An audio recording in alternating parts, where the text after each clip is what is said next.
सभापति महोदय, मैं रक्षा मंत्रालय की मांगों का समर्थन करने के लिए खड़ा हुआ हूँ।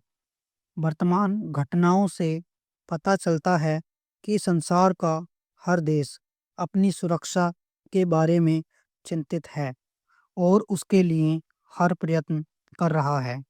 इस दृष्टि से अन्य देशों की तरह हमारे देश में भी रक्षा मंत्रालय का महत्व है। मुझे इस बात की खुशी है कि जहां अन्य मंत्रालयों की उनके पिछले साल के कामों के बारे में काफ़ी आलोचना हुई है, वहां इस मंत्रालय की कम आलोचना हुई है।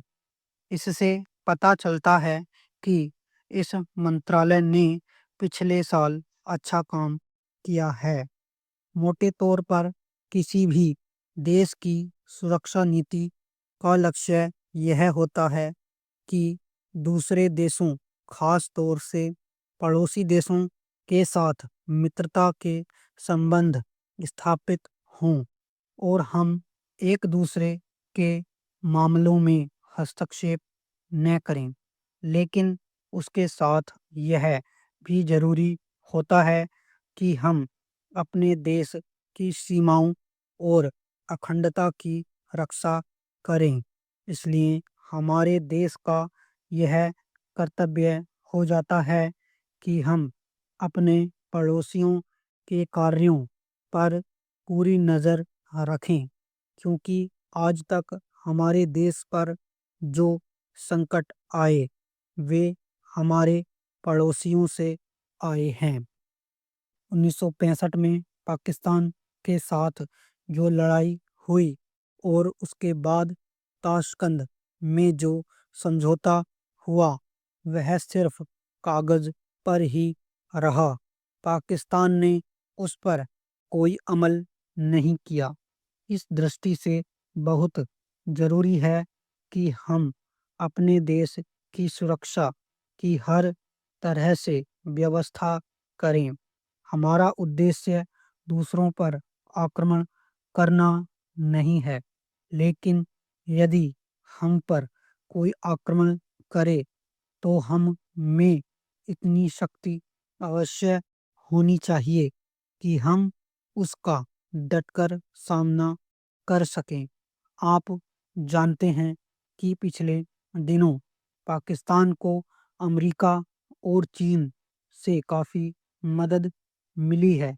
रक्षा मंत्रालय की रिपोर्ट में भी कहा गया है कि पिछले साल अमेरिका ने पाकिस्तान को 1500 करोड़ रुपए की फौजी सहायता दी है।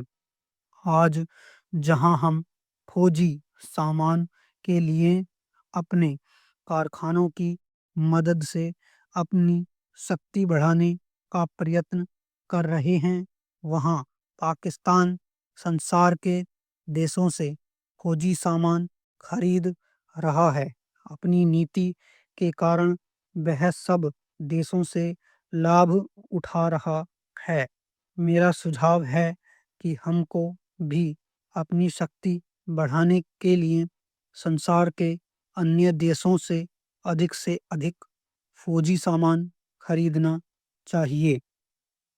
आज तिब्बत की सीमा पर चीन की 1.5 लाख फौज खड़ी है। सभापति महोदय, प्रतिदिन छोटी-मोटी झड़पें होती रहती हैं। हमारी फौजें बड़े उत्साह से उनके मुकाबले में खड़ी हैं। उनके हौसले बहुत ऊंचे हैं, लेकिन हमारी सरकार का भी यह कर्तव्य है कि उनके हौसले को कभी गिरने न दे। उन्हें हर तरह की सुविधा प्रदान की जाए, जिससे उनका आत्मविश्वास बढ़े। मैं मंत्री महोदय से अनुरोध करूंगा कि सरकार अपनी नीतियों के प्रचार का काम ठीक प्रकार से अपनी फौजों से करे। उनको अच्छे-अच्छे हथियार दे। अनुसूचित जातियों और आदिवासी जातियों के आयुक्त ने जो अपना प्रतिवेदन प्रस्तुत किया है, उस प्रतिवेदन को देखने से यह प्रतीत होता है कि इसको तैयार करने में उन्होंने बहुत परिश्रम से कार्य किया है। इसके लिए मैं उनको और उनके सहयोगियों को धन्यवाद देता हूँ।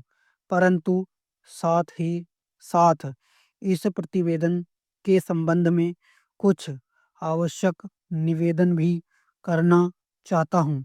पहली बात तो यह है कि इस प्रतिवेदन को देखने से ऐसा प्रतीत होता है कि इन कार्यों के लिए जिस धन का उपयोग होता है वह 3 साधनों से उपलब्ध होता है। केंद्र सरकार द्वारा, राज्य सरकारों द्वारा और कुछ गैर सरकारी संस्थाओं द्वारा। प्रतिवेदन के अनुसार जितना धन इन कार्यों पर व्यय करने के लिए दिया जाता है, उतना धन पूरी तरह से व्यय नहीं हो पाता। मैं यह नहीं कह सकता कि आवश्यकता से अधिक धन दिया जाता है या कार्यकर्ताओं को वह धन प्राप्त ही नहीं होता, जिसके कारण से वह बिना खर्च हुए बच जाता है। मैं तो यह चाहता हूँ कि जितना धन दिया जाता है उसका पूरा उपयोग हो और आयुक्त को यह न कहना पड़े कि इस कार्य के लिए जितने धन की आवश्यकता थी उतना धन नहीं मिल पाया और विवश होकर हमको उस कार्य को बीच में ही रोकना पड़ा। जहाँ तक राज्य सरकारों का संबंध है, बहुत सी राज्य सरकारें अभी तक इस कार्य में असावधानी से काम ले रही हैं और इस कार्य को उपेक्षा की दृष्टि से देखती हैं। आयुक्त ने इस बात की शिकायत की है कि बहुत सी राज्य सरकारों ने अनेक पत्र भेजने के बाद भी अभी तक अपनी रिपोर्ट नहीं भेजी है। मैं चाहता हूँ कि सरकार इस तरफ निष्ठापूर्वक ध्यान दे। राज्य सरकारों पर दबाव डाला जाए कि वे इस दायित्व के प्रति सचेत हों और आयुक्त को उनके कार्य में पूरा पूरा सहयोग प्रदान करें।